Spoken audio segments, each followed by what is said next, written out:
रक्षा मंत्री राजनाथ सिंह ने मुरादाबाद की धरती से समाजवादी पार्टी पर जोरदार हमला बोलते हुए कहा कि सपा के हालात कितने खराब हो चुके हैं, बदतर हो चुके हैं।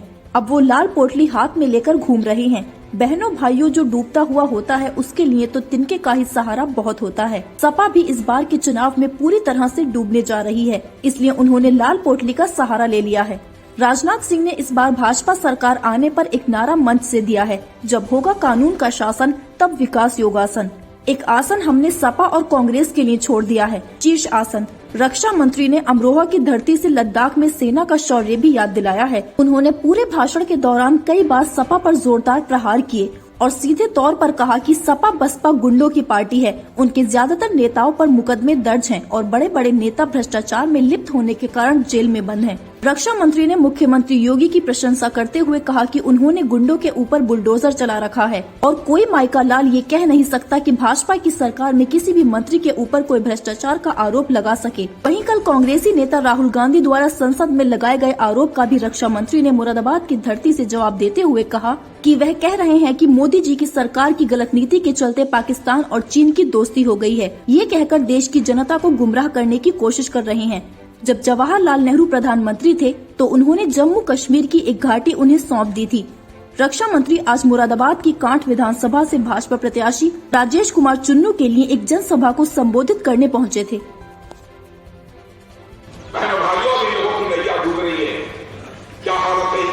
बताने की जरूरत नहीं है, आप सब लोगों को एहसास हो। अब लाल पोटली लेकर समाजवादी पार्टी घूम रही है। भाई डूबते को तिनके का रहा है, चाहे सपा हो बसपा हो कांग्रेस, बराबर देश की जनता को गुमराह करते हैं। कल आपने देखा हो कांग्रेस के शाहनशाह हैं राहुल गांधी, उन्होंने कहा इस समय की जो मोदी जी की सरकार है उनकी गलत नीतियों के कारण पाकिस्तान और चीन आपस में दोस्त हो गए। बहन भाइयों, मैं कहना चाहता हूं यह बयानबाजी पूरी तरह से गलत है। हमारे प्रधानमंत्री की, हमारी केंद्र की सरकार की जो विदेश नीतियां हैं उन पर कोई सवाल या निशान नहीं लगा।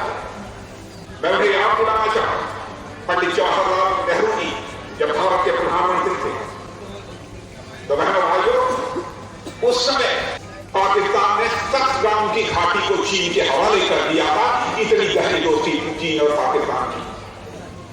यहां तक कि गलवान घाटी में हमारे सेना के जवानों ने जो अपना शौर्य पराक्रम का परिचय देते हुए भारत की धरती की रक्षा की, उन सेना के जवानों के शौर्य पराक्रम पर भी आप सवाल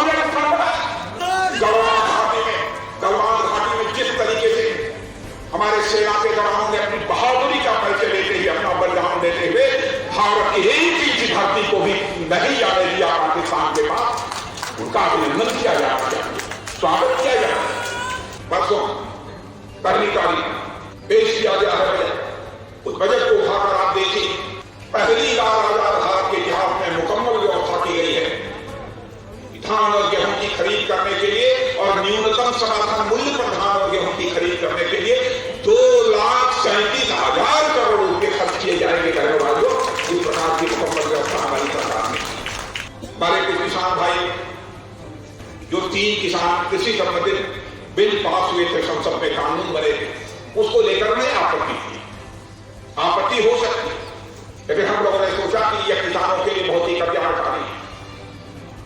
मनाने की, समझाने की भरपूर कोशिश हुई, लेकिन जब वह तैयार नहीं थे, एक दिन हमारे प्रधानमंत्री सुबह उठे और उन्होंने तुरंत टेलीविजन के ऊपर घोषणा कर दी कि मैं इसे अपनी विफलता मानता हूं कि तीनों कृषि संबंधित कानूनों के संबंध में मैं अपने कुछ किसान भाइयों को सहमत नहीं कर पाया हूं, उन्हें राजी नहीं कर पाया हूं, इसलिए तीनों कानून वापस लिए जाएंगे संसद के द्वारा। उन्होंने बहन भाइयों, मोदी जी के भारत का प्रधानमंत्री के बनने के बाद क्या क्या हुआ है उससे आप अच्छी तरह परिचित।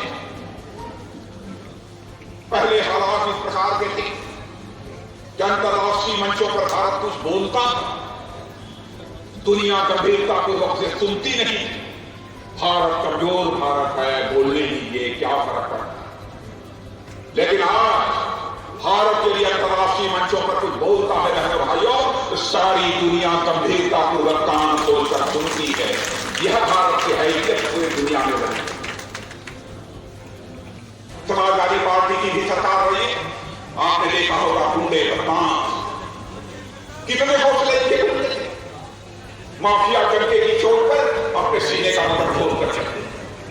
आप किसी मां के लाने की हिम्मत है?